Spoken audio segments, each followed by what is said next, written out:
शिव शक्ति। नमो नमः। तो आज का टॉपिक है कि नमरोलॉजी क्या है और कब ये होंद में आई। तो देखो, मैं पंजाब से हूँ, पंजाबी बोलता हूँ, हिंदी बोलने में थोड़ी सी मेरे को दिक्कत आती है।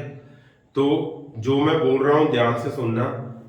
तो पहले मैं पंजाबी में डालता तो मेरे को काफ़ी लोगों ने मतलब कमेंट किए कि आप ना हिंदी में बोला करो। तो हिंदी में मेरे को थोड़ी सी प्रॉब्लम आती, ये नहीं कि मैं पढ़ा नहीं हूँ, बीकॉम की है। तो अभी ज्योतिष में नमरोलॉजी कितनी महत्ता रखती है और सबसे बड़ी बात है ये होंद में कब आई। तो देखो, ज्योतिष ज्ञान एक अपने आप में संपूर्ण है, जैसे ईश्वर है। तो किसी को कम ज्ञान हो सकता है, किसी को ज़्यादा। मैं ये नहीं कहता मेरे को बहुत ज़्यादा ज्ञान है। तो हम ज्योतिष पर चर्चा कर रहे हैं। तो अंक ज्योतिष क्या है? अंक क्या? नंबर। अंग्रेजी में नंबर बोलते हैं, हिंदी भाषा में अंक बोलते हैं, पंजाबी में भी अंक ही कहते हैं। तो अंक क्या है? जैसे एक से गिनती शुरू कर दे, असंख्य तक लिखी जाओ तो उसको हम नंबर ही बोलते हैं, अंक ही बोलते हैं। तो इसकी मतलब होंद कैसे हुई? जब ब्रह्मांड की उत्पत्ति हुई, सबसे पहले हिंदू धर्म में बताया गया आदिशक्ति का वास हुआ। तो आदिशक्ति ने क्या सबसे पहला पैदा हुआ? शब्द। तो शब्द से नाम बना, नाम से अंक बने। मतलब जहां पर शब्द है वहां पर नाम है, और जहां पर नाम है वहां पर अंक है। तो अंक ज्योतिष क्या है?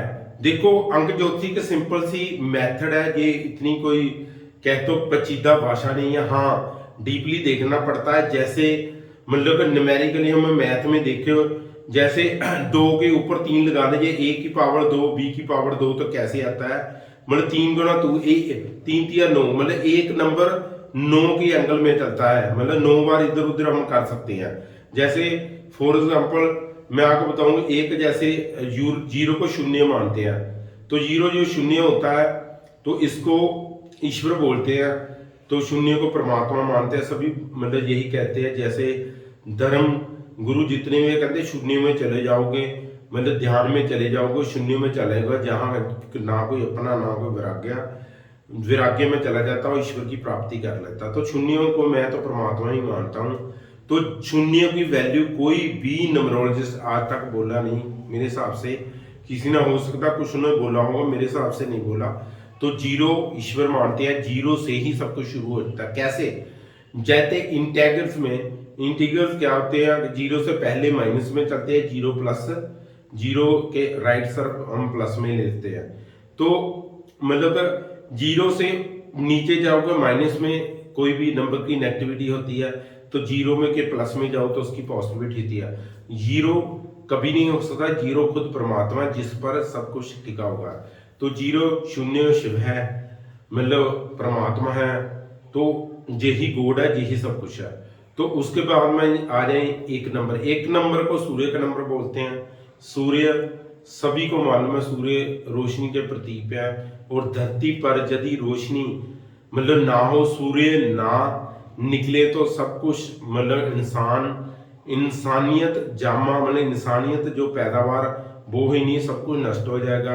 तो सूर्य का इतना बड़ा रोल होता है। तो एक नंबर को सूर्य बोलते हैं, जो पिता का कारक भी माना गया है भारतीय ज्योतिष कुंडली के मुताबिक। 2 नंबर को चंद्रमा मानते हैं। चंद्रमा धरती का सबसे नेड़े का प्लेनेट है। जब भी पूर्णमासी में लहरें मतलब उठती हैं तो पूर्ण मतलब चंद्रमा धरती के नेड़े होता है, इसी करके लहरें आती है तो हवाएं चलती हैं। तो चंद्रमा का धरती पर और इंसानी जो जन्म है उस पर बहुत ज़्यादा प्रभाव होता है। कारण क्योंकि हमारे अंदर 3/4 वाटर है, पानी है हमारे शरीर बॉडी के अंदर, ऐसे ही 3/4 धरती पर पानी है। इसलिए सबसे बड़ा साइंटिफिक लॉजिक है। 3 नंबर गुरु को बोलते हैं बृहस्पति को ट्रेंटी बोल देते हैं, ब्रह्मा विष्णु महेश। जैसे एक पैदा कर देता है, एक पालन पोषण करता है, और एक संहार करता है, जैसे नाश करता है। तो इसको 4 नंबर राहु को बोलते हैं, जैसे 4 वेद होते हैं। तो ऐसे ही आगे 5 हो गए। 5 बुध को बोलते हैं, 6 शुक्र को बोलते हैं, 7 केतु को बोलते हैं, 8 शनि को बोलते हैं, 9 मंगल को बोलते हैं। जब इससे आगे 10 आ जाते हैं तो 1 प्लस 0 को बोलकर फिर एक नंबर आ जाता है। मेरे कहने का बाद 9 ही ग्रह होते हैं। उसके आगे जो भी हम प्लस में लेने आता है उसको मूलांक बोल देते हैं। जैसे 1 से लेकर 31 तक तारीखें होती है, तिथि होती है, डेट होती है, जिसको हम मतलब कि कोई भी आदमी जब 1 से लेकर 31 तारीख तक बॉर्न होता है तो उसका किस नंबर का प्रभाव होता है। जैसे कोई 5 को पैदा हुआ तो उसको ऊपर 5 नंबर बुध का प्रभाव होगा।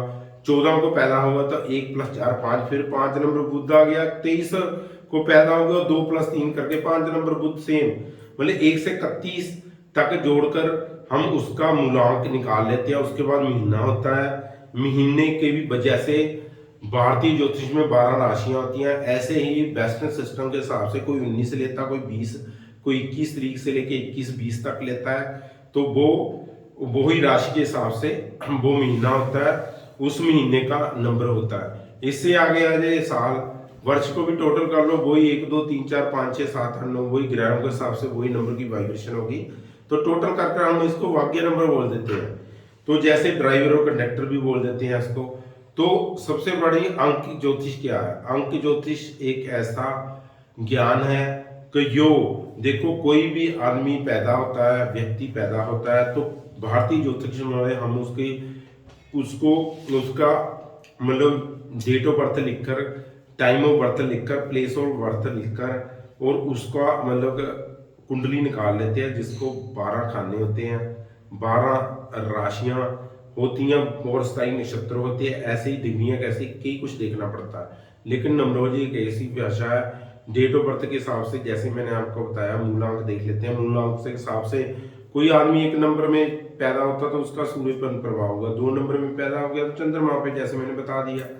तो तीसरी बात मतलब क्या है, जब हम नाम के अंक जोड़ते हैं तो ए से लेकर जेड तक इंग्लिश सिस्टम देखो, अंग्रेजी जो इंग्लिश है ऑल ओवर वर्ल्ड में है। तो अल्फाबेटिकली जितने भी न्यूमरोलॉजिस्ट हुए उन्होंने ना पंजाबी को लिया, ना हिंदी को, ना कोई चाइनीज भाषा को लिया, ऐसी किसी को नहीं लिया। उन्होंने अंग्रेजी एक मेन रखी, क्योंकि जितने भी वो मोस्टली न्यूमरोलॉजिस्ट हुए तो बेसिकली वो वेस्टर्न सिस्टम थे, मतलब पश्चिमी विद्या के लोग थे। तो वहां पर इंग्लिश चलती है। जैसे स्पेन में स्पेनिश चलती है, तो लेकिन उसके अल्फाबेटिकली जो अक्षर है वो इंग्लिश के गए, ए टू लेके जेड ऐसा होता है। इटली में भी ऐसा ही है। कहीं कहीं मतलब कम है, जैसे 26 अक्षर होते हैं अल्फाबेटिकली इंग्लिश में, लेकिन जैसे मेरे हिसाब से इटली में एच नहीं होता तो एक नहीं हो, तो वहां पर 24 है मेरे हिसाब से। देखो मतलब ये ज्ञान है ना, जो ज्ञान है इंग्लिश के हिसाब से हम उसको टोटल नंबर कर लेते हैं। ए से लेकर जेड तक अलग अलग अल्फाबेटिकली वैल्यू दे रखी है, तो उसको टोटल कर कर जो भी नंबर बनता, मान लो किसी का 28 बन गया, 2 + 8 8 एक नंबर बन गया, तो एक नंबर सूर्य को होता है। जो 1 10 19 उसको पैदा होता है तो उसको एक नंबर लगाते तो लाइफ में तरक्की करता है। तो मेरी बात समझ रहे हो ना, जो अंक ऐसे निकाले जाते हैं। तो ये हो गया मेरा यूट्यूब पर पहला एपिसोड, तो मैं डेली डाला करूंगा। तो आज के लिए ये मैं बता दिया कि अंक ज्योतिष क्या है, कहाँ से उत्पन्न हुई। सबसे बड़ी बात है अंक ज्योतिष का सबसे रहस्यपूर्ण मैं आपको चीज बताता हूँ, मतलब इसका रहस्यपूर्ण बात बताता हूँ कि जो यहाँ पर नाम है वहां पर हम अंक जोड़ करना तो उसका एग्जैक्ट कैलकुलेट कर सकते हैं। जैसे मान लो कोई तोते का नंबर, कोई पैरट है, तो पैरट का हमने नाम रख दिया तो आप चकित हो जाएंगे। इतना आपको आश्चर्य होगा कि एक पैरट का भी हमने गुस्से वाला नंबर रख दिया तो वो गुस्सा करेगा, मतलब एकदम खाने को पड़ेगा।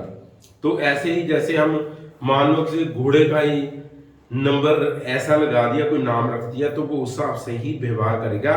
बाकी उसका कोई व्यक्तिगत रूप जो भी होता है, ईश्वर ने जैसे घोड़े को दौड़ना सिखाया और उसकी जो अपनी वजूद है वो तो होगा, लेकिन नाम रखने से उसका वैसे ही नंबर मतलब विग्रह का प्रभाव होता है, तो वैसी हरकतें करता है। मैंने ये पर्सनल लाइफ में मतलब एक्सप्लेन किया है और इसको स्टडी किया कर रखा है।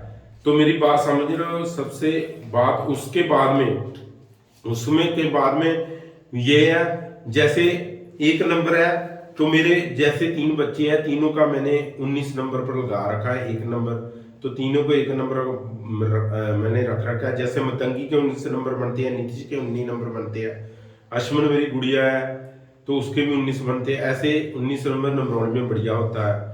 तो आज के लिए बस इतना ही। ओम शिव शक्ति, नमो नमः।